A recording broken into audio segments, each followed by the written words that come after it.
this night is dedicated in the name of our last Imam, Hujjat ibn al-Hasan al-Askari, Ruhi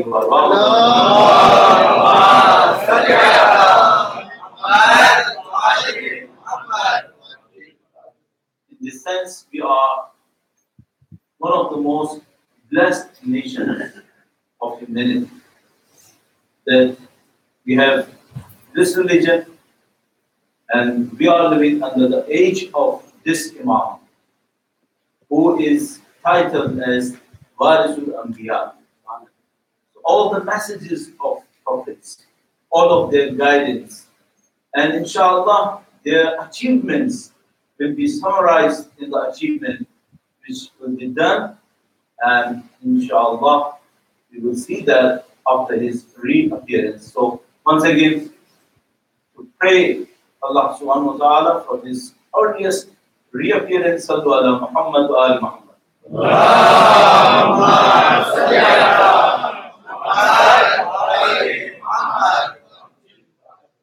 And you know that whenever Allah blessed us with something, then there is a question against that blessing. So if you have parents as his blessing, then you have a question. How you dealt with them. If you have Holy Quran, guidance of Allah subhanahu wa ta'ala, then you have a question. Then how you got guidance from Holy Quran. And you have this blessing of Allah subhanahu wa ta'ala. And in a sense, this is the greatest of his blessings. Or the greatest blessings. Because it is not limited to this world. It is going to give you eternity in this world and the hereafter. And as I told you, he is taking inheritance from all the prophets. So whenever you do a ziyarah for Imam al-Asr, you will start from Hazrat Adam alayhi salam, and you go up to the 11th Imam, and then you say, you are the successor of all of them. And you have the flag and honor of all of them in his hand. But alhamdulillah, we are blessed with this Imam, and we know this, we have a responsibility. Now what type of responsibility is this, and how to fulfill that responsibility? And I'm going to take 10 minutes or more of your time, around that 10 minutes, to explain that. Now since I became a student of religious studies, it was way back in 1984. And one of the first topics which got my attention, my interest, is the reappearance of Imam. What are the signs? Is it close or is still far? So I imagine it was since '86 that I was attracted to this topic. I started learning about that. And one of the earliest books which I learned and read, it was Aslu Zuhur of Sheikh Ali al-Quran. The book is still here. You go through that book. It was too early that time. And since that time, I was just looking how we are moving. Are we going closer to the reappearance of our Imam according to the signs given in the traditions, or we are deviating from that process? And I can assure you, in the last 30 years, I never saw a day when we deviated or one say that we have rolled back our process of going towards Imam. Always we step forward, we came closer, and this is the world which we have now. It's completely different from what we had 40 years back, what we had 30 years back. If those of my friends who are that type of age, they remember that we don't have that much of mentioning of our Imam in our Majlis 40 years back. Same dua, Allahumma kulli waliyaka Hujjat ibn Hasan. I will recite everywhere, alhamdulillah, it was not that much 40 years back. I remember, I was living in Karachi in Shia community, And we were very close to Masjid. I remember what we were doing at that time. How much we were aware of his reappearance, or how much we were praying for his reappearance. I know that. These du'as, dua nudba, and this same dua asking for his reappearance was not that much changed. Alhamdulillah. Now, almost everywhere we have this dua, almost everywhere we have people talking about that. And during that 30, 40 years, one of the major achievements, I think, which we, follower of Ahlul Bayt achieved, that no one can ignore us in this world now. They know we have power. They know we have strength. Look at us 40 years back and now. Just compare. You have Arba'in of Imam Hussain alayhi salam. And I don't know if anyone could guess how many people were there every year. No one will say it is less than 25 or 30 million.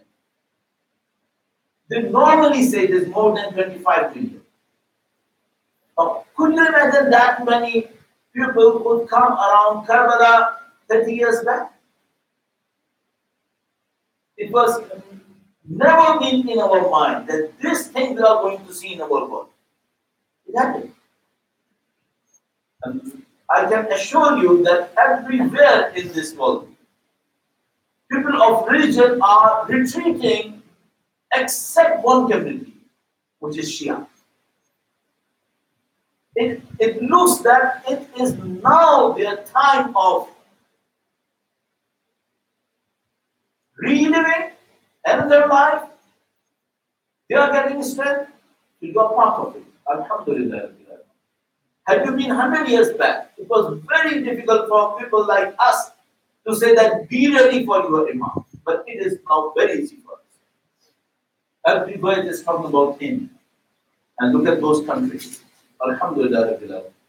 Look at Iraq, Iran, Lebanon, Bahrain, and in all countries which we are in minorities, in Pakistan, Afghanistan, even India. Cannot you see the change? Cannot you see the enthusiasm in public about Imam? So I am very much hopeful in the light of whatever we learn from our teachers, that it is going to be very close, very, very close now. Now, as we are, alhamdulillah, follower of our Imam, we will always wish to have him as early as possible in our life, but we are commanded to wait and we are commanded to be ready for him whatever time it takes. So I am very much hopeful that inshallah, if I could live a normal life, inshallah, people like me will see him, inshallah. But we are his followers. He is the master and we are his followers. So how long it takes, it doesn't matter. Our responsibility is to get ready for him. How you can be ready for him? But you need to change in yourself. And more important, how you guess, are you ready or not? And this realization of your preparation, I think, is the most important point. Now, I'm not going to tell you that if you recite, for example, that surah every day, you will be ready. It's not a magic. This is not a magical spell that you recite for 10 minutes, for example, and then you will be ready. No, it's not going to have this very easy. It has to be done, and I know it's a very difficult task. Now, you know, we waited for him for around 1100 years. And I'm going to ask you a very simple question, and that question always helped me in understanding what type of preparation we need. Sallu ala Muhammad wa ali Muhammad.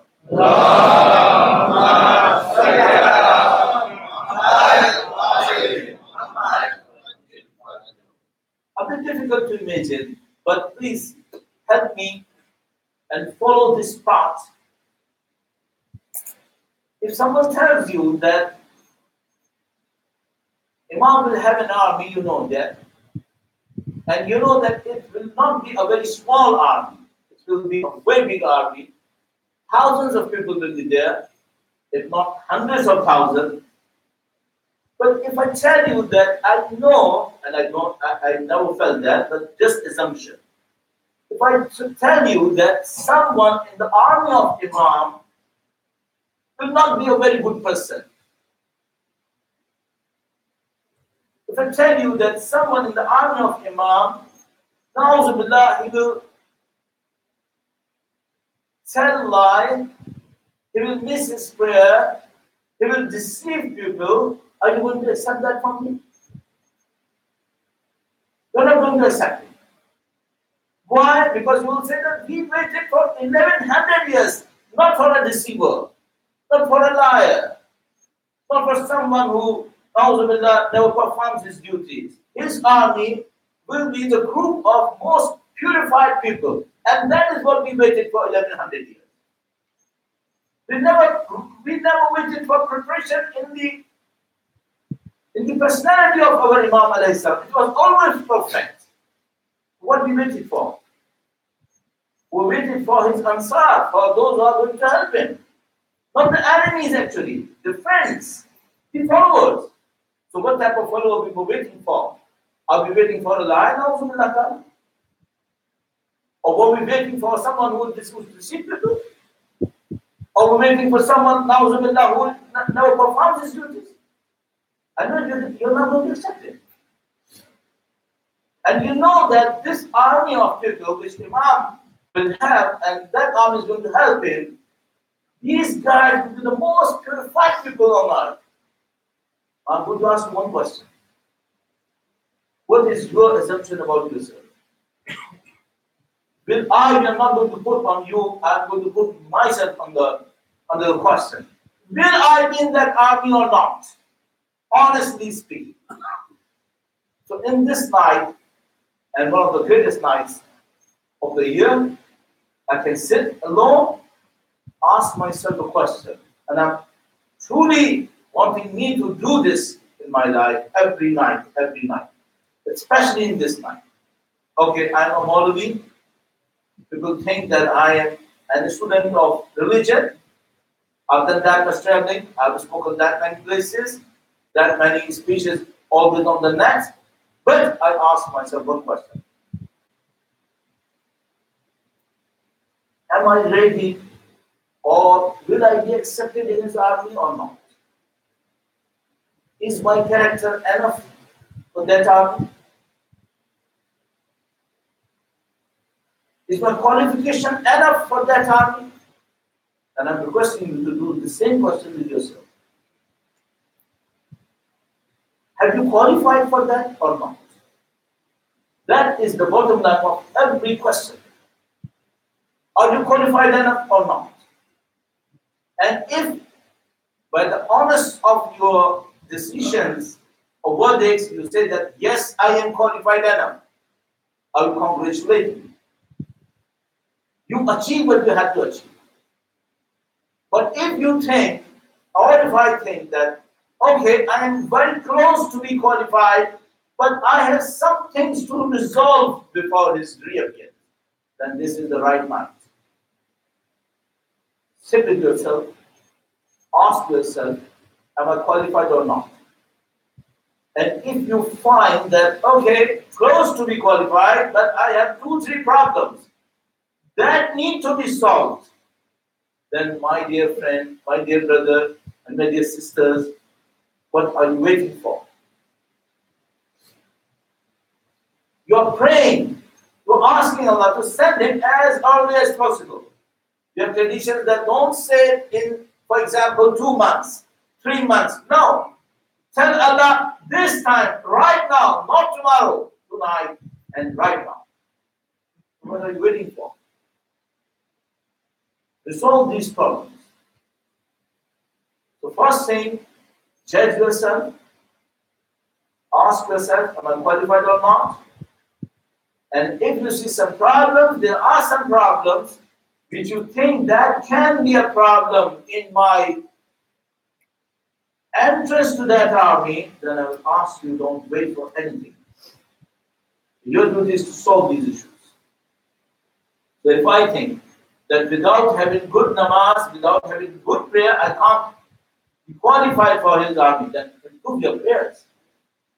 And if I think that without reciting Quran, no one will be allowed in his army, because his army will be army of followers of Quran, then you recite Quran. I don't understand Quran. And if I think that my parents are, na'uzubillah ta'ala, not happy with me, and we have traditions from Prophet, we have traditions from Aimma, that they never accepted anyone whose parents was not good with his parents, then what are you waiting for? Change your life.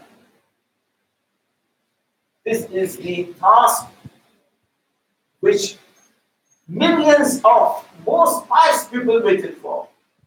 A reward. We have a tradition from Prophet. He was sitting with his companions and he said, my salam to my brothers. When he said, my salam to my brothers, companions thought that this is a salam from Prophet to them.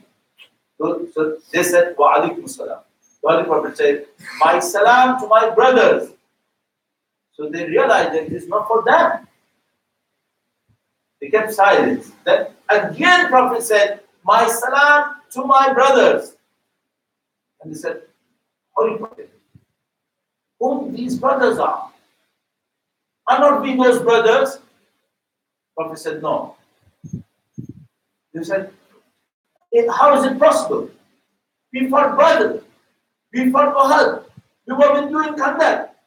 We did everything for you, and we are not your brothers. So who are those blessed people who are your brothers? He said, there will be a time. It will be centuries from my time. There will be people who will never see me, never had any meeting with me. They just learn about me from papers. He used the Arabic word of blacks and white, which represent writings. They said they believed in me just because of blacks and whites, the writing. And then because of that belief, they will help my son, who will come in their time. What will be the reward for those people who are going to help Prophet's son at that time? He said, they will be counted as my brothers. Now, can you imagine a title like this? Will that title be given very cheaply? No, brother. It's a title millions of people waited for. So it is going to take a cost from us. And the cost will be a pious life. I can't say perfect life, but close to perfect. So this is the task, this is the reward, and this is the challenge. And you are in one of the most challenging environment of this humanity. Because we know we have tradition that at the time of reappearance, to keep your iman safe will be tough, more tough than keeping fire in your hand for a whole day. So if you keep fire in your hand for a whole day, that will be easier than to keep your iman perfect at that time. So this is the reward and this is the challenge of where you are. Those who want to achieve that reward, they have to have courage, they have to have their willpower, and they have to be ready for sacrifices. And we know that all the guidance, all the blessing, all the help of all the Aimma and mother of Aimma will be with them if they just decide to come in this path. So inshallah, be blessed. Most of you, or a group of you, are young enough.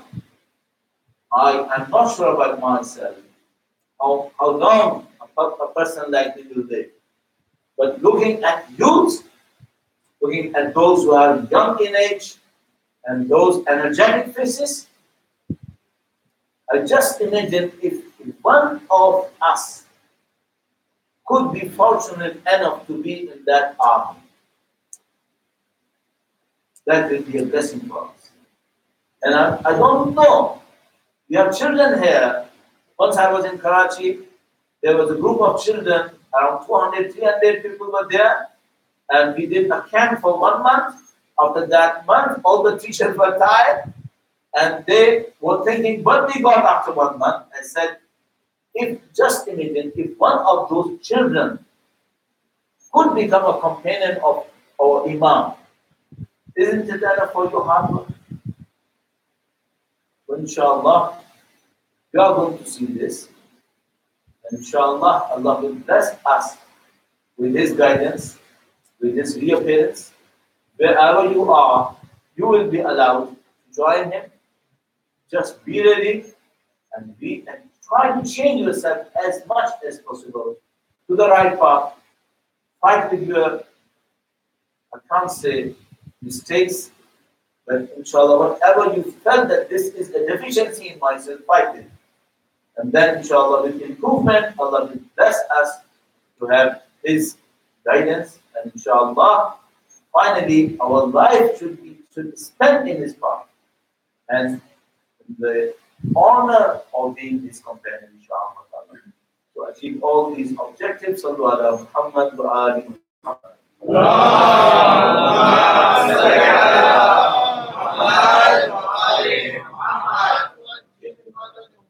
اب میں دوسرا channel لگانے والا ہوں، channel change کروں گا. اب اس کا number 5 ہے، وہ والا بھی 5 تھا، یہ 5A تھا، یہ 5B ہے. صلو علی محمد و آل محمد.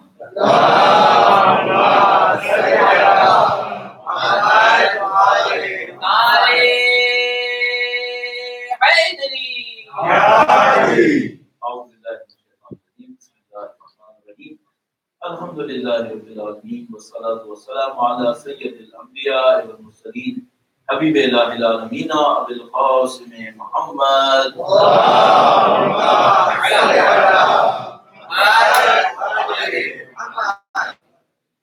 وعلى آل الطیبین الطاہرین سیما بقیۃ اللہ فی الارضین.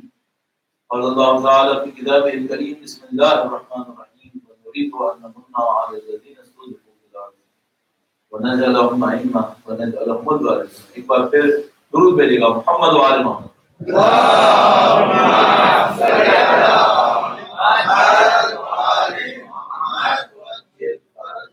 تقریباً سب کو آتی ہے، تو میں نے انگلش میں بولا، اس کو دہرانے کی کوئی ضرورت نہیں، سب کو سمجھ آ رہی ہوگی.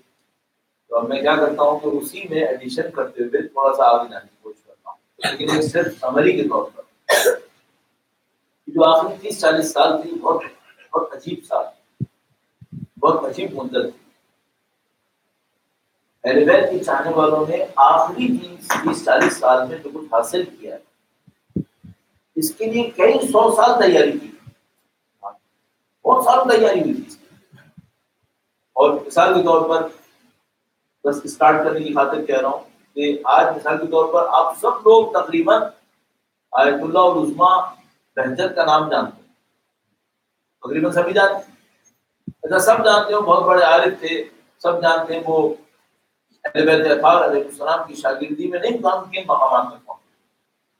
اور میں ایک جگہ ان کی بایوگرافی کے بارے میں پڑھ رہا تھا، تو ان کے کسی دوست نے جو ان کے ساتھ نجف میں ہوتا تھا، بہت پرانا، اس نے لکھا کہ جب آغا کی عمر 18 سال تھی تو ان کو امام حسین سے 20 تحفے مل چکے تھے. 18 سال کی عمر، اور جب ان کا انتقال ہوا ہے تو ان کی عمر 80 سال سے اوپر تھی. عجیب بات یہ ہے کہ آخری چند سالوں میں لوگوں نے آغا بہجت کو پہچانا. اور مجھے یاد ہے 1986-87 میں 86-87 میں 30 سال پہلے کی بات کر رہا ہوں آپ سے. 30 سال پہلے وہ ایک مسجد میں نماز پڑھاتے تھے، ان کی ظہر کی نماز میں 25-30 آدمی ہوتے تھے. 25-30 آدمی، یہ کب کی بات ہے؟ 30 سال پہلے کی بات ہے. اور وہ کب سے عارف تھے؟ اب جب ان کی عمر 18 سال تھی تب بھی آ رہے تھے. لوگ نہیں پہچانتے تھے. نہیں معلوم کیا ہوا, اچانک ان لوگوں نے اپنے آپ کو کھول دیا, ان لوگوں نے اپنے آپ کو اشکار کر دیا. اچھا یہ جو آیت اللہ عثمان بہتر تھے, یہ جس چین کے اندر آئے تھے وہ چین کئی سو سال سے چل رہی تھی. ان کے ٹیچرز کو بھی لوگ نہیں جانتے تھے. وہ سب کے سب گمنام رہتے تھے, اپنے ناموں کو چھپا کے رہتے تھے, کام کو نہیں بتاتے تھے. یہ کوئی دور ایسا آیا جس میں ان لوگوں نے اپنے آپ کو کھول دیا اور لوگوں کو بتانا شروع کر دیا. تو جب میں اس چینج کو دیکھتا ہوں کہ بھائی 200 سال سے یہ لوگ اپنے آپ کو چھپا رہے تھے, بتاتے نہیں تھے کسی کو ہم کیا ہیں, کون ہے, کیا کر رہے ہیں, اچانک اپنے آپ کو بتا دیے. اور میں نے خود آیت اللہ عثمان بہتر کا دور خود کے اندر دیکھا ہے, جب ان کے پیچھے 25 لوگ نماز پڑھتے تھے. تو ابھی کیوں کھول دیا؟ تو مجھے سمجھ میں آتا ہے اس کا مطلب ہے کہ کچھ ہو رہا ہے یہاں. اور جو اپنی آنکھوں سے اس ٹریولنگ کے دوران دیکھ رہا ہوں دنیا بھر کے اندر, وہ عجیب و غریب ہے. پہلے تو ایسا سوچا نہیں تھا. اور الحمدللہ جیسے میں نے ابھی تھوڑی دیر پہلے آپ کی خدمت میں کہا, سارے دین اور سارے مذہب تقریباً پیچھے جا رہے ہیں. سب کی شکست کا دور ہے. صرف ایک اسکول آف تھاٹ ہے آگے جا رہا ہے. ایک اسکول آف تھاٹ آگے جا رہا ہے, وہ آپ اہل بیت اطہار علیہ السلام کے ماننے والے. یہ بہت انکریجنگ ٹائم ہے ہمارے پاس, بہت اچھا ٹائم ہے ہمارے پاس. صرف ہمیں ایک بات دیکھنی پڑے گی, جیسے میں نے کہا ابھی کہ بھائی جب انعام بڑا ہوتا ہے تو چیلنج چھوٹا نہیں ہوتا ہے.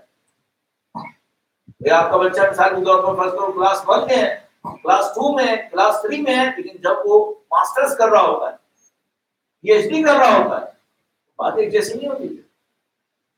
جب ریوارڈ بڑا ہوگا تو چیلنج بھی بڑا ہوگا. آپ بڑے چیلنج کے سامنے. اب میں یہاں پہ ایک اور بات کہتا ہوں آپ سے, اور وہ تھوڑی خطرناک بات ہے, اور اس کا میں سہارا لوں گا کچھ روایت کے ذریعے سے اس بات کو بتانے کے لیے. درود بھیجے گا محمد و آل محمد.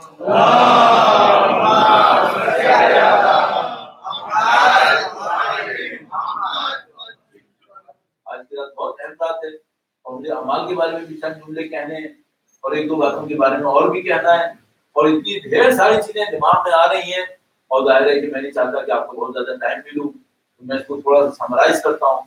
جب امام تشریف آوری ہوگی تو خانہ کعبہ کے برابر میں کھڑے ہو کر وہ اعلان کریں گے, اور کچھ لوگ امام کا ساتھ دیں گے. جو میں نے کہا تھا پہلے کہ 30 سال پہلے ہم دیکھتے تھے نشانیاں کون کون سی ہیں نا, تو کچھ پیسز مس تھے. ابھی کوئی بڑا پیس مس نہیں, سب پیسز اپنی جگہ پہ لگ گئے. بالکل صاف صاف بات کرو. مثلا میں نے جب 87 86 میں پڑھنا شروع کیا تو اس میں لکھا تھا جب امام تشریف لائیں گے نا تو پہلا گروپ جو امام کو جوائن کرے گا, بڑا گروپ, وہ کہاں سے آئے گا؟ یمن سے. 30 years back میں یمن دیکھتا تھا, میں کہا بھائی یہاں سے کون آئے گا, یہاں تو کچھ سمجھ میں ہی نہیں آ رہا. تو میں نے بعض اوقات ایسا کرتا تھا, میں کسی دوست سے کہتا تھا یار یمن جا کے دیکھو تو صحیح, شاید کوئی ہو, ہمیں نہیں پتا ہو, یہاں تو کچھ نظر ہی نہیں آ رہا, یہاں سے کون سا گروپ آئے گا امام کا ساتھ دینے کے لیے. ابھی نظر آ رہا ہے یا نہیں نظر آ رہا ہے؟ ابھی تو امریکہ کو بھی نظر آ رہا ہے, سب کو نظر آ رہا ہے کہ بھائی یہاں پر آ گئے لوگ, امام کا نام لے رہے, امام کا ساتھ دینے کے لیے آئے ہوئے ہیں. اب یہ علیحدہ اسٹوری ہے کہ بھائی یہ تو آئے ہوئے ہیں ساتھ دینے کے لیے, باقی دنیا کیوں بڑی لسٹ آئی ہوئی, اس کو بھی آپ کو کبھی سوچنا پڑے گا کہ بھائی یہ تو چلو ساتھ دینے کے لیے آئے, تو باقی دنیا کیوں آئی ہے. اور یہ بہت پرانی اسٹوری ہے کہ مثال کے طور پر ایک خاص کمیونٹی جو مدینے کے رہنے والے نہیں تھے, وہ نبی کے آنے سے پہلے مدینے میں آ کر رہنے لگے, اور بعد میں انہوں نے سب سے زیادہ دشمنی دکھائی. انسان کو بہت ہوشیار رہنا پڑتا ہے کہ بھائی یہ ہو کیا رہا ہے یہاں پر. اور میں صرف اشارتاً آپ کی خدمت میں عرض کر رہا ہوں, آپ اپنی کمیونٹی کے بارے میں سوچیں.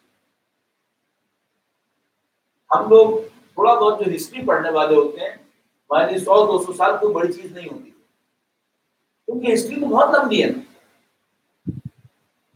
کچھ دنیا میں تبدیلیاں 150 200 سال پہلے سے آ رہی ہیں, جو اب تک پہنچ کر ہمیں لگ رہا ہے امام کی طرف جا رہی ہیں. آپ اپنے آپ سے ایک سوال پوچھیے گا, 150 سال پہلے آپ کی کمیونٹی میں چینج آیا ہے, وہ خدا یہ چینج کا ہے، کیا خدا چاہتا ہے. ان چیزوں کو تھوڑا غور کریں، پھر بہت ساری چیزیں سمجھ میں آتی ہیں. درود بھیجے گا محمد و آل محمد.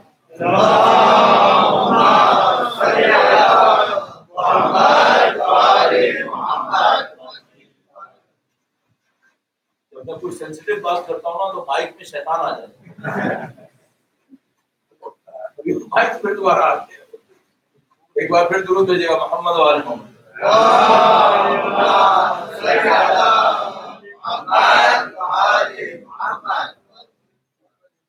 یہ پروسیس ہے جو چل رہا ہے. اور الحمدللہ میں نے عرض کیا کہ 30 سال پہلے فلم وغیرہ ہل تو نہیں رہے گا.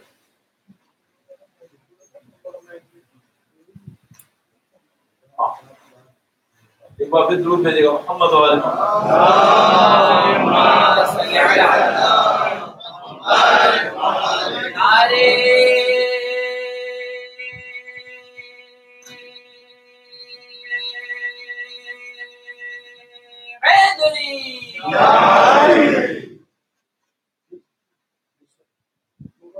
اور علی و اولاد علی معواز بلند صلوات.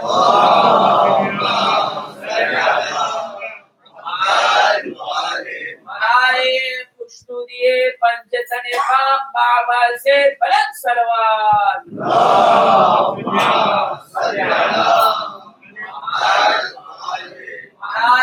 سلامتی امام زمانہ معواز بلند صلوات.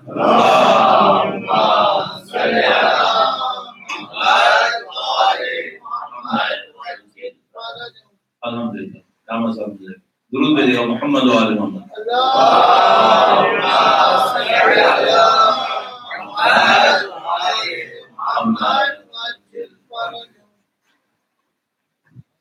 ہم کچھ برداشت کر لیتے ہیں، پھر انشاءاللہ دیکھتے ہیں کیا بات.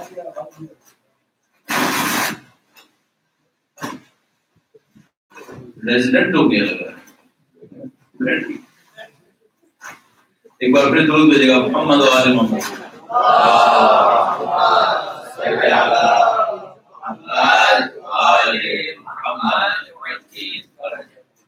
میں آپ سے کہہ رہا تھا کہ بھائی یہ ٹائم ہے جو بہت بڑی تبدیلی کا ٹائم ہے. بہت زیادہ چینج آیا ہے، اور اس چینج کے ہوتے ہوئے ہمیں اور آپ کو ہمیشہ اپنے رول کو دیکھنا ہوتا ہے، ہمارا کیریکٹر کیا ہے. تو آپ کو بولا کہ 30 سال پہلے کچھ چیزیں ایسی تھیں جو نہیں نظر آتی تھیں. ابھی میں 30 سال بعد دیکھتا ہوں، آپ ادھر دیکھیں. پر شہنشاہ کائنات امام زمانہ معواز بلند صلوات.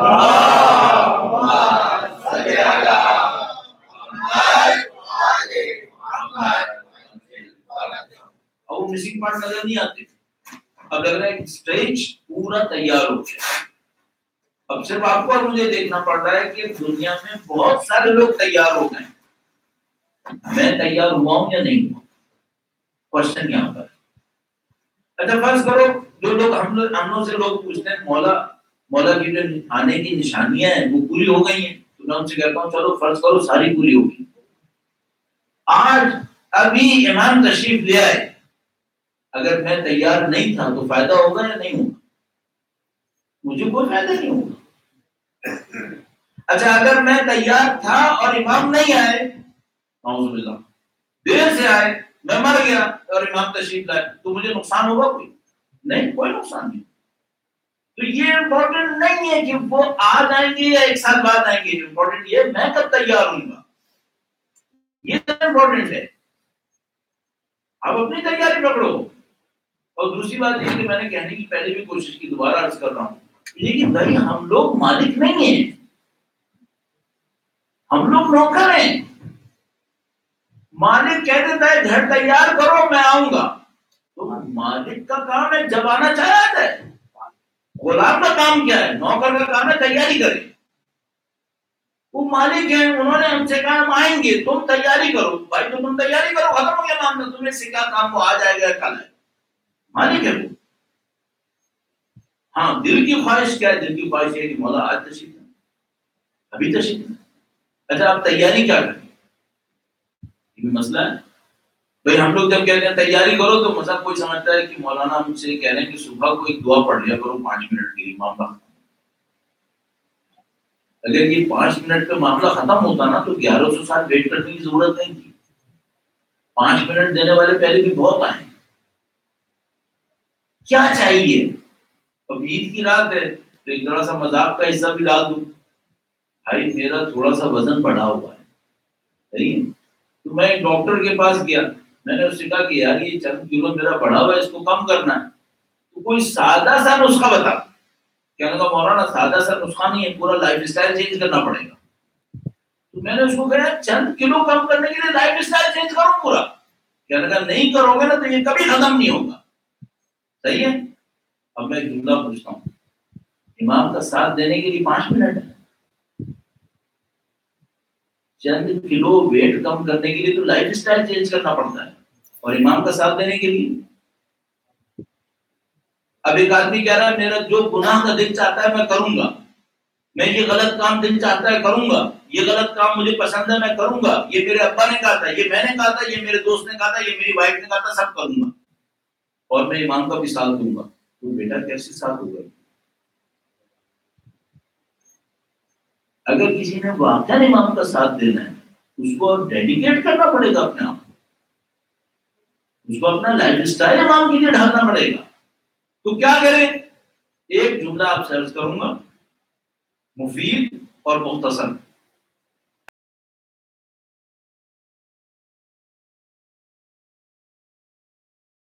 اگر آپ نے عمل کر لیا تو یہ سمجھ لیجیے آپ کو میرا کام آسان ہو گیا۔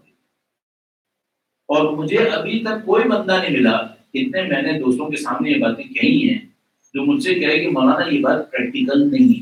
ہم لوگ بہت ساری ایسی باتیں کرتے ہیں نا جس پر عمل کرنے کے لیے مارکس پہ جانا پڑے گا، یہاں پہ عمل نہیں ہوتی۔ لیکن یہ جو میں اب آپ سے کہہ رہا ہوں نا، کسی نے مجھ سے نہیں کہا پریکٹیکل نہیں ہے، سب نے کہا بات پریکٹیکل ہے، اور کسی نے یہ نہیں کہا کہ ہم نے عمل کیا ہمیں فائدہ نہیں ہوا، نہیں وہ کہتے فائدہ نہیں ہوا۔ تو وہ پریکٹیکل اور یوزفل بات کیا ہے وہ میں ابھی آپ کی خدمت میں عرض کروں گا۔ آپ میں سے 15-20% لوگ عمل کریں گے، یہ وہ ایوریج ہے جو جہاں ہم جاتے ہیں اتنا مل جاتا ہے، 15-20% لوگ مل جاتے ہیں کام کرنے والے۔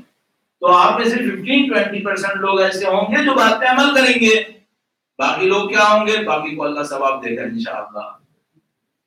تو آپ کوشش کر کے اس 20% میں آ جانا، باقی اللہ مالک ہے۔ درود دے محمد و آل محمد۔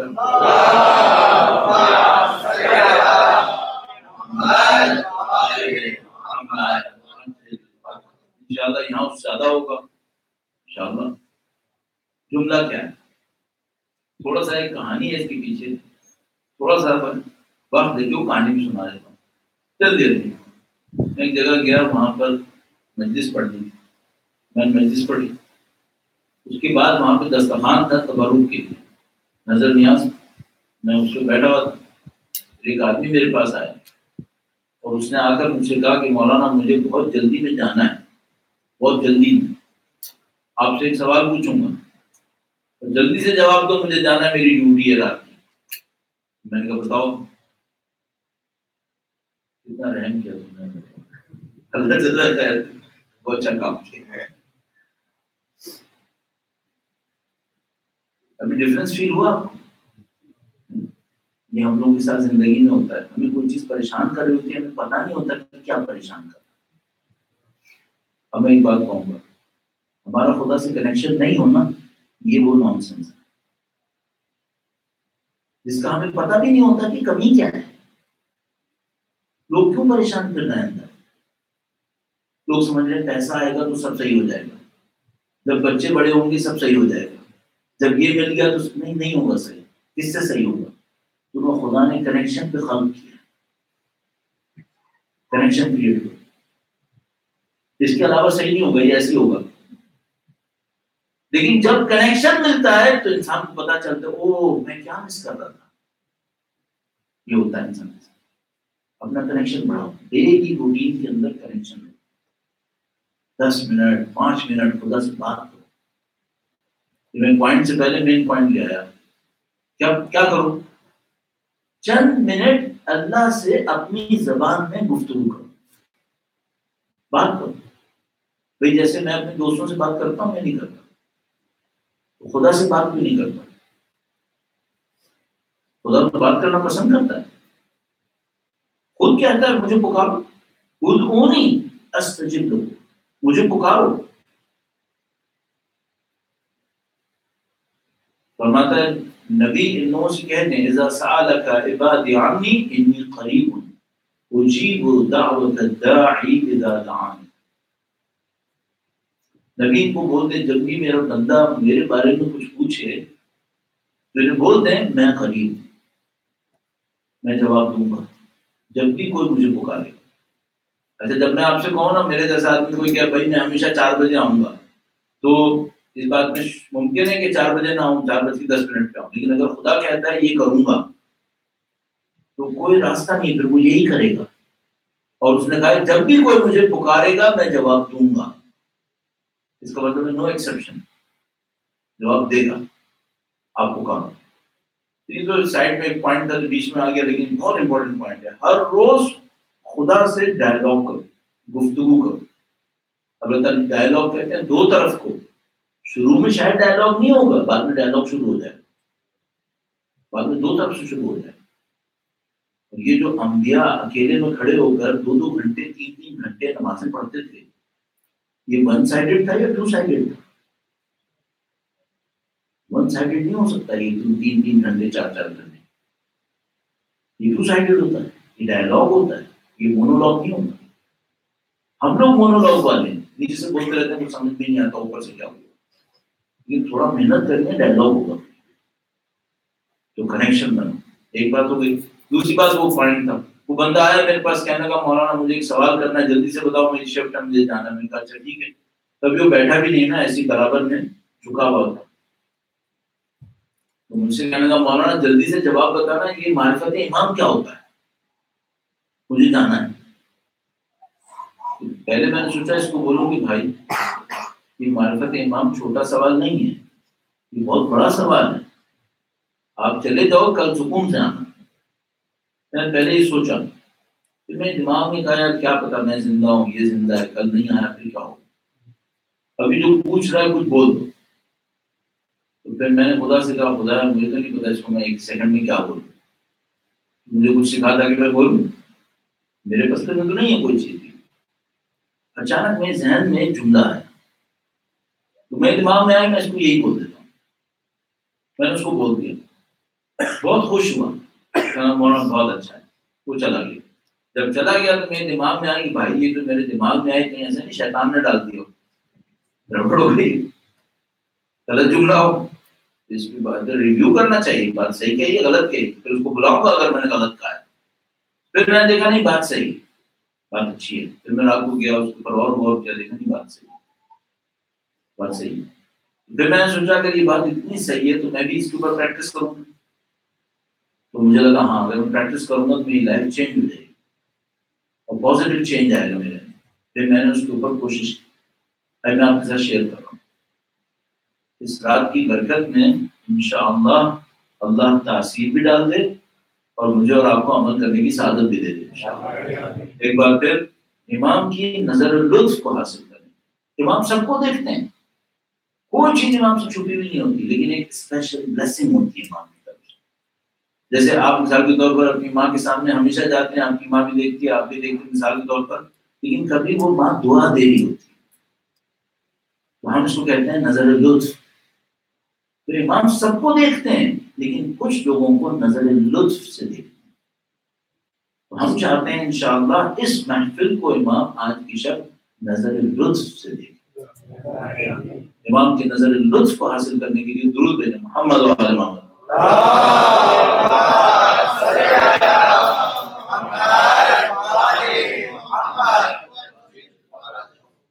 جملہ بہت سادہ ہے، کام تھوڑا سا مشکل ہے، جملہ سادہ. وہ کیا ہے؟ آپ نے اپنی زندگی میں بہت سارے فیصلے کرتے ہیں، چھوٹے فیصلے، بڑے فیصلے. مثلا میں نے اپنی زندگی میں چند بڑے فیصلے کیے ہیں، باقی سارے فیصلے ان کے کانسیکوینسز ہوتے ہیں، اس کا رزلٹ ہوتا ہے. مثلا بھائی میں نے فیصلہ کیا کہ مجھے یہاں آنا ہے، جب میں یہاں پر آ گیا تو نیکسٹ جو 8 days 9 days جو یہاں پہ رکوں گا وہ اس فیصلے کا رزلٹ ہے. اگر نہیں آتا تو کچھ اور تھا. تو وہ جو 9 days ہیں وہ میجر ڈیسیژن نہیں ہے, میجر ڈیسیژن وہ آنے کا ہے. تو اس طرح انسان کی لائف میں کچھ میجر ڈیسیژنز ہوتے ہیں, بڑے فیصلے انسان کی زندگی میں 5-6 سے زیادہ نہیں ہوتے, باقی سب کانسیکوینسز ہوتے. اصل میں ابھی آپ کے سامنے طالب علم بن کے بیٹھا ہوں, یہ میں نے فیصلہ کب کیا تھا؟ یہ 34 ایئرز بیک میں نے ایک فیصلہ کیا تھا جب میں طالب علم بنا. 34 ایئرز میں کیا ہوا, اس کے ریزلٹس ہیں سارے میجر ڈیسیژن ہوتے. آپ اور میں زندگی میں ایسے ہی ہیں. اب یہ بھی ایک علیحدہ مسئلہ ہے کہ ہمارے فیصلے صحیح کیسے ہوں, صحیح فیصلے کیسے کرے انسان, کیونکہ ہم جو کچھ بھی ہیں اپنے فیصلوں کا رزلٹ ہے. ہم جو کچھ بھی ہیں اپنے فیصلوں کا رزلٹ ہے. غلط فیصلے کریں گے رزلٹ غلط نکلے گا. چھوڑ دیتا ہوں, دوبارہ جملے پہ آتا ہوں.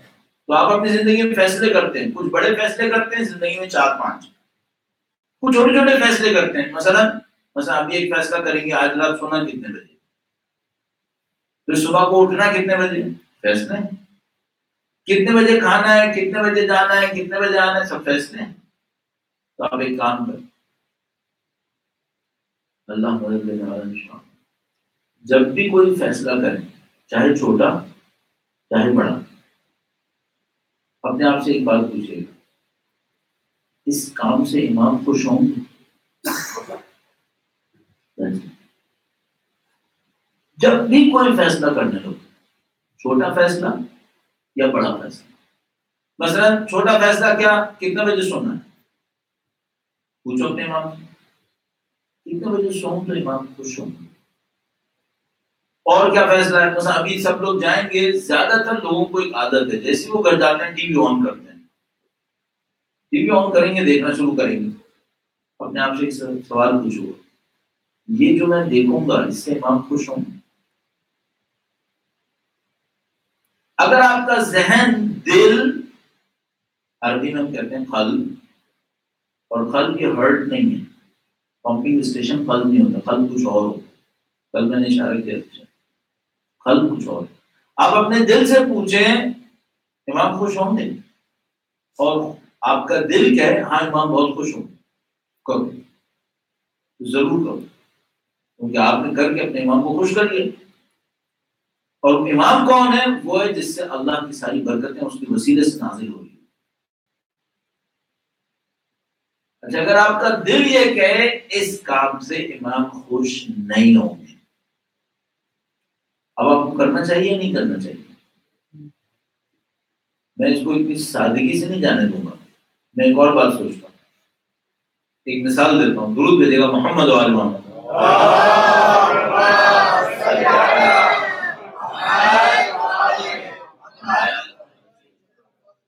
فرض کرو میں آج رات سوتے بھی دیر ہو گئی, 2 بجے سویا, فجر کی نماز 5 بجے فرض کر لیتے ہیں. اب میں 2 بجے سوؤں اور 5 بجے دوبارہ اٹھوں تو 3 گھنٹے سویا, صحیح؟ تو میری نیند ڈسٹرب ہوگی یا نہیں ہوگی؟ اچھا, اب اگر میں نے اپنے آپ سے پوچھا بھائی امام کتنے بجے پسند کریں گے, تو مثلا کم سے کم فجر کی نماز تو پڑھوں نا, تو امام پسند کریں گے کہ بھائی میں اٹھوں چاہے مجھے سوتے ہوئے 3 گھنٹے ہوئے ہوں. اچھا, اب میرا نفس کیا کہے گا مجھے, بھائی 3 گھنٹے کی نیند تو بہت کم ہوتی ہے, آدمی زیادہ سونا چاہیے, صحیح. اچھا, اب میرا ذہن کیا کہہ رہا ہے, میرا نفس کیا کہہ رہا ہے, میرا نفس یہ کہہ رہا ہے کہ اگر میں اٹھ گیا تو میں تھک جاؤں گا, تو مجھے سوتا رہنا چاہیے. میرا نفس یہ کہے گا, تو مجھے اپنے آپ سے ایک بات پوچھنی پڑے گی, اگر میں سوتا رہا اپنے جسم کی خاطر تو امام خوش ہوں گے یا نہیں ہوں گے؟ نہیں, میں نماز قضا کروں امام خوش نہیں ہوں. اب میرے پاس 2 راستے ہیں, جسم کی تھکاوٹ دیکھوں یا امام کی خوشی دیکھوں, کیا دیکھوں؟ اچھا, اب دونوں پہ کام کر دیتے ہیں. اچھا, اگر میں نے امام کو خوش کر لیا تو میری جسم کی تھکاوٹ کا کیا ہوگا,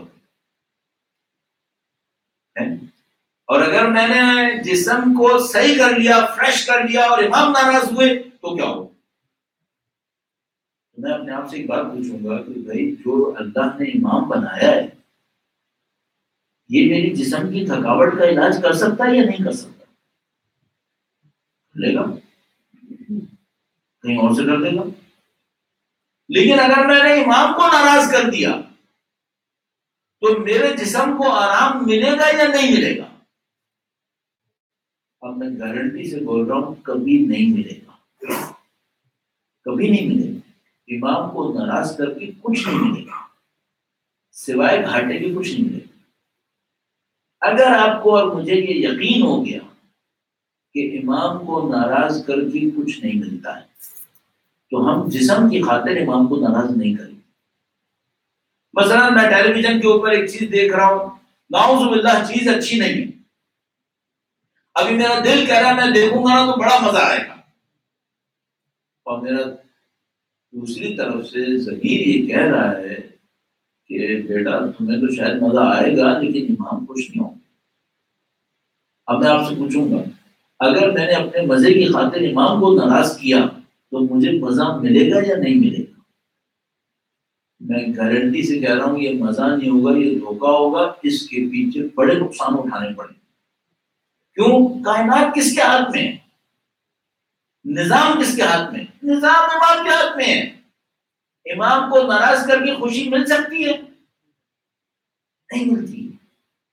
تو ممکن ہے مجھ سے کوئی کہ مولانا ہم نے بہت سارے لوگوں کو دیکھا ہے رات کو بڑے مزے سے سو جاتے ہیں، صبح کو نماز بھی قضا کر دیتے ہیں اور صبح بالکل فریش اٹھتے ہیں. زندگی کے آخر تک دیکھتے رہو گے؟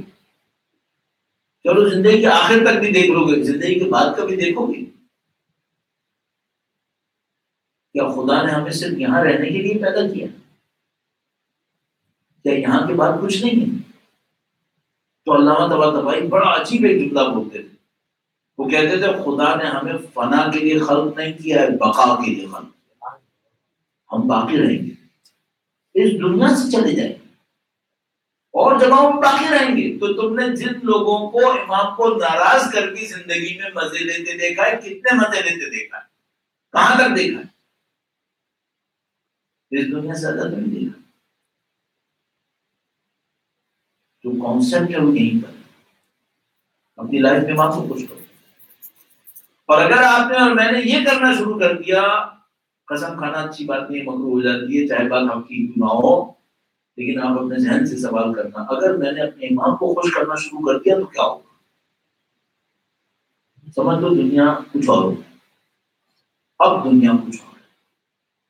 کیوں؟ تم نے اس کو خوش کر دیا جس کے ہاتھ میں سب کچھ ہے، اس کے پاس سب کچھ. اب آپ کے ذہن میں جتنا بھی اپنے امام کے بارے میں عقیدہ ہے اس کو ذرا سامنے لے کر اور اپنے آپ سے یہ سوال کرو وہ کون سی بدبخت جگہ ہے جہاں پر میں جس کی خاطر میں اپنے امام کو ناراض کروں، وہ کون سی جگہ ہے؟ اس کو صحیح کرو.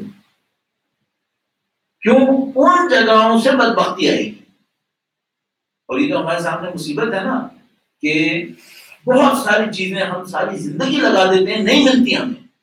ایک ہو جائے گی، کوشش کرتے ہیں اور وہ جو مین جگہ تھی کوشش کرنے کی، جو امامت کا معاملہ تھا، وہاں محنت نہیں کرتے. تو دنیا کے لیے محنت کر رہے ہیں اور کوئی امامت کے لیے محنت نہیں کر رہے. بھائی سب کچھ وہاں پر ہے. ابھی میں اور آپ دیکھو واقعات کربلا کو دہراتے ہیں، کربلا کے واقعوں کو، کہ کسی نے ایسی قربانی دی، اس نے ساری دنیا قربان کر دی امام حسین کے لیے. ملا اس کو یا نہیں ملا؟ سب کچھ مل گیا. تو یہی معاملہ اس وقت بھی ہے. ایک بات اور عرض کروں آپ کی خدمت میں، اختتام پہ لے کے جاؤں. یہ جو ہم لوگوں کی زندگی ہے نا، ہم لوگوں کی کربلا یہی ہو رہی ہے. ہم لوگ 61 میں واپس بھی جائیں گے. یہی جو کچھ ہو رہا ہے ہماری زندگی میں، اس سے طے ہوگا ہم حسینی ہیں یا نہیں. اس سے طے ہوگا ہم امامت کے راستے پر ہیں یا نہیں. ابھی کیا ایزیوم کرتے دوبارہ میرے اور تمہارے سامنے یزید ابن معاویہ کھڑے ہو کر کہے گا بیعت کر میرے ہاتھ پر؟ نہیں، یہ میرے سامنے نہیں ہو رہا. تو یہ کیا ہو رہا ہے پھر؟ وہ یزیدی حسینی کہاں گیا معاملہ؟ یہ چل رہا ہے ابھی بھی. یہ میری اور آپ کی زندگی میں ابھی بھی چل رہا ہے. ہم ریئلائز نہیں کر رہے اس کو، ہم اس کو دیکھ نہیں رہے. مشکل ہمارے ساتھ کی، ورنہ یہ ابھی بھی چل رہا ہے. مثلا کیا چل رہا ہے؟ یہی تو اپنی زندگی میں ہم فیصلے کر رہے ہیں. اپنے آپ سے سوال کرو بھائی جو میں نے فیصلہ کیا یہ حسینی فیصلہ ہے کون سا فیصلہ ہے؟ امام حسین یہ کہہ رہے ہیں، وقت کا امام یہ کہہ رہے ہیں. بس ایک بات اور ختم کروں، ایک بہت بڑا معاملہ ہے، بہت بڑا ایشو ہے، جہاں کہیں امام کی تشریف آوری کی بات ہوتی ہے یہ روایت آتی ہے، اللہ کے رسول سے بھی منقول ہے، اثار سے بھی منقول ہے، فرمایا کہ یملا الارض قسطا وعدلا کما ملئت ظلما وجورا، وہ زمین کو عدل و انصاف سے بھر دیں گے جیسا کہ وہ ظلم و جور سے بھری ہو. آپ کی ذمہ داریاں کیا ہیں امام کے معاملے میں نے آپ سے پہلی بات یہ کہی، چند منٹ خدا سے ڈائلاگ پہلی بات. دوسری بات آپ سے یہ کہی کہ جب بھی کوئی فیصلہ کرنے لگو اپنے آپ سے پوچھو اس سے امام خوش ہوں گے یا نہیں ہوں گے. کم سے کم ناراض مت کرو، خوش نہیں کر سکتے نا تو ناراض مت کرو. دو باتیں. ایک تیسری بات، جب وہ آئیں گے تو ظلم سے لڑیں گے، ظالم سے لڑیں گے، تو پھر ایک کام کر دو، کچھ کوشش کرو کہ میں اور تم ظالم نہ بنیں، ہم کوئی ظلم نہ کریں. کیوں؟ امام ظالموں سے لڑنے آ رہے ہیں. ہم لوگ ظالم نہ بنیں. کس معاملے میں؟ کوئی بھی معاملہ زندگی کا ایسا نہ ہو جس میں ہم نے ظلم کیا. کیوں؟ امام ظلم سے لڑنے آ رہے ہیں. آپ اور میں ظالموں کی لائن میں نہ آئیں. بس تو مثال کے طور پر اولاد کے معاملے میں، فیملی کے معاملے میں، دنیا کے مظلوموں کے معاملے میں، پوری دنیا ہمارے اطراف میں جتنے لوگ ان سب کے معاملے میں اور تم ظالم نہ بن جائیں. مثال کے طور پر میں فرض کرو ایسی میں کہہ رہا ہوں، مثال دے رہا ہوں، تو میرا چھوٹا سا کام کاج ہے پاکستان کے اندر، وہاں میرے پاس کچھ امپلائیز ہیں، کسی کا کوئی پیسہ میرے ہاتھ میں رہ گیا تو میں نے ظلم کیا نا. اور امام کس سے لڑنے آ رہے ہیں؟ تو بھائی میں ظالم نہ بن جاؤں گا. تم امام کا ساتھ نہیں دے سکے، چھوڑ دو. فرض کرو اب یہ بتاؤ ظالم تو نہیں ہو گئی. کیوں؟ امام ظالموں سے لڑنے آ رہے ہیں، امام مظلوموں کا ساتھ دینے آ رہے ہیں. یملا الارض قسطا وعدلا کما ملئت ظلما وجورا. اس روایت میں کسی کو کوئی ڈاؤٹ نہیں، 100% کنفرم ہے. تو ایسا محترم تین رسپانسبلٹیز مجھے فوراً سمجھ میں آتی ہیں. نمبر 1، اللہ کے ساتھ کنیکشن. اور میں نے بتایا یہ کنیکشن نماز میں بھی ہو سکتا ہے، نماز کے بعد بھی ہو سکتا ہے، لیکن میں آپ کو ریکمینڈ کروں گا کہ اللہ سے گفتگو کریں. کیونکہ ہم لوگ بعض اوقات نماز بھی پڑھ لیتے ہیں اور خدا سے کنیکشن نہیں بناتے، قرآن بھی پڑھ لیتے ہیں کنیکشن نہیں بناتے، دعائیں پڑھ لیتے ہیں کنیکشن نہیں بناتے. پہلی بات اللہ سے کنیکشن. دوسری بات کیا تھی؟ دوسری بات یہ تھی کہ بھائی جو فیصلے کرو وہ امام خوش کرو. امام کو ناراض کرنے والا کوئی فیصلہ نہیں کرو، چاہے چھوٹا چاہے بڑا. اس کا راستہ کیا ہے؟ جب بھی فیصلہ کرنے لگو اپنے آپ سے پوچھو اس سے امام خوش ہوں گے تو کروں، ورنہ نہیں کروں. تیسری بات کیا تھی؟ تیسری بات یہ تھی ظالم مت بنو. بہتر تو یہ ہے کہ مظلوم کا ساتھ دو. کس مظلوم کا ساتھ دوں؟ مسلمان غیر مسلمان سب. تمام نے جو وصیتیں فرمائی ہیں مولا میں، یہ لمبی کہانی ہے، سنی شروع کروں گا اسے وصیت دوران. کونا للظالم خصم وللمظلوم عونا.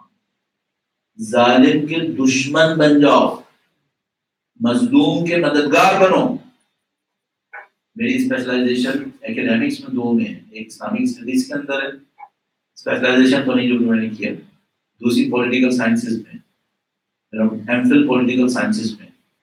پولیٹیکل سائنس اور انٹرنیشنل ریلیشنز کے اندر ایک ٹرم ہوتی ہے نیوٹرلٹی، نیوٹرل.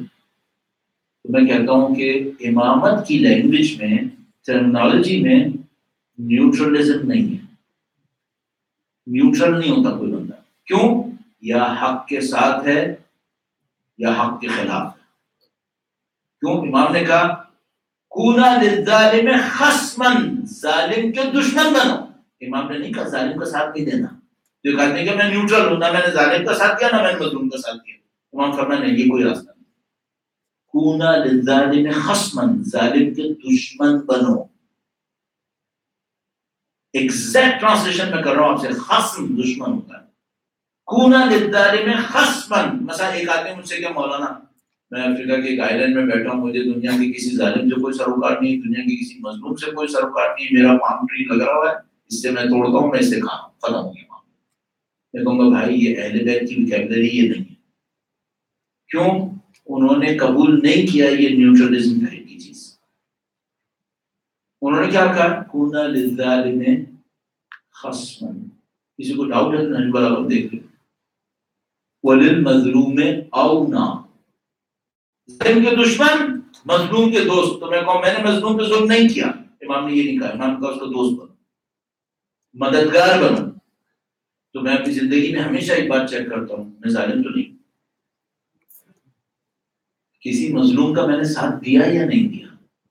میں چیک کروں گا اپنی زندگی میں. ظالم سے میرا کیا رشتہ ہے؟ دشمنی کا. میں ظالم کو یہ نہیں کہوں گا بھائی میرے آپ سے کوئی سروکار نہیں، آپ جو کرنا کرتے رہو. نہیں، یہ میرا رشتہ یہ نہیں ہے. میرا اس کا رشتہ کیا ہے؟ میرا اس کا رشتہ دشمنی کا. میں ظالم کو ظلم نہیں کرنے دوں گا جب تک میرے اندر طاقت ہے. مظلوم سے میرا کیا رشتہ ہے؟ یہ رشتہ نہیں ہے دیکھ مظلوم میں نے تیرے اوپر کوئی ظلم نہیں کیا. نہیں، یہ رشتہ صحیح نہیں. مظلوم سے کیا رشتہ ہے؟ مظلوم سے رشتہ مددگار ہو، اس کو بولو میں تیرے ساتھ. یہ عامل مومن نے فرمایا. تو انشاءاللہ ان 3 پوائنٹس کے اوپر تھوڑا سا غور کرتے ہوئے آپ اپنے کام کو انجام دیں گے. زمانہ بہت اچھا زمانہ، ٹف ہے، ٹربل بہت زیادہ ہے، امتحان سخت ہے، انعام بہت اچھا ہے، انعام بہت اچھا ہے. اور یہ وہ وقت ہے جب لوگ اپنے لیے بہت بڑے بڑے انعام مانگتے ہیں. ہمت چاہیے اس میں. آپ اپنی ہمت بناؤ کہ مجھے اپنے امام کے لیے کام کرنا ہے، تو پھر خدا آپ کو سارے موقع دے گا. میں قوم میں تھا تو ہمارے ساتھ رہنے والوں میں مدرسے میں ایک لڑکا تھا فرینچ. تو بھی چونکہ آپ لوگ فرینچ زیادہ بولتے تو شاید آپ لوگوں کے لیے اچھا ہے سن لو. وہ فرینچ لڑکا تھا، پیرس میں رہتا تھا. اس کی ماں عیسائی تھی، کرسچن. کا باپ جو تھا وہ مسلمان تھا، لیکن مسلمان جو تھا وہ وہی والا مسلمان تھا جو ہمارے یہاں پیدا ہوتا ہے مرتا ہے بس وہ. تو یہ سب اس نے لائف کرسچینٹی میں گزاری تھی. ایک کالج میں تھا تو ایک ایونٹ ہوا، اس کی وجہ سے اچانک اس کے ذہن میں آیا کہ ایران میں کچھ ہوا ہے. وہ لمبی کہانی میں اس کو خود مجھے سنائی، میں ساتھ ہی ہوتا. تو اس کو کچھ سمجھ میں آیا کہ یہ ایران میں کچھ چیز صحیح ہو گئی ہے شاید، کیونکہ پوری دنیا کے لوگ اس کے خلاف ہوئے. اس کا مطلب ہے یہاں کچھ صحیح ہو گیا.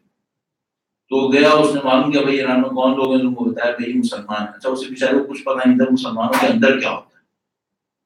تو اس نے اسلام قبول کر لیا، وہ مسلمان ہو گیا. اس کے بعد وہ مسلمانوں کے ساتھ اٹھتا بیٹھتا تھا. تو وہ اس کو پتہ ہی نہیں تھا کہ کہانی کیا ہے. وہ ایک مسجد میں جاتا تھا، وہاں اس نے کہیں ایران کی بات کر دی. تو وہ جو لوگ تھے وہ سارے اپنے بڑے بھائی لوگ تھے. وہ انہوں نے اس کو خوب سنایا کہ تم غلط انسان ہو، تم نے کیا سیکھا ہے، تم نے مسلمان تو یہ تو ہے ہی نہیں، وہ لوگ غلط ہیں. اس نے کہا بھائی ان کو دیکھ کے میں مسلمان ہوا تھا، اس کا مطلب تم بھی غلط. وہاں سے نکل گیا وہ نکلا. اس کے بعد میں پوچھا بھائی یہ کیا مسئلہ ہے، ان کے خلاف کیوں ہوا ہوا ہے؟ تو پتا چلا بھائی وہ ایک اور سیکٹ ہے، یہ ایک اور سیکٹ ہے. وہ ہمارے سعودی عرب کے فنڈڈ تھے وہ بھائی لوگ جو کوئی بھی تھے. تو یہ ہو گیا، الحمدللہ اہل بیت کا ماننے والا ہو گیا.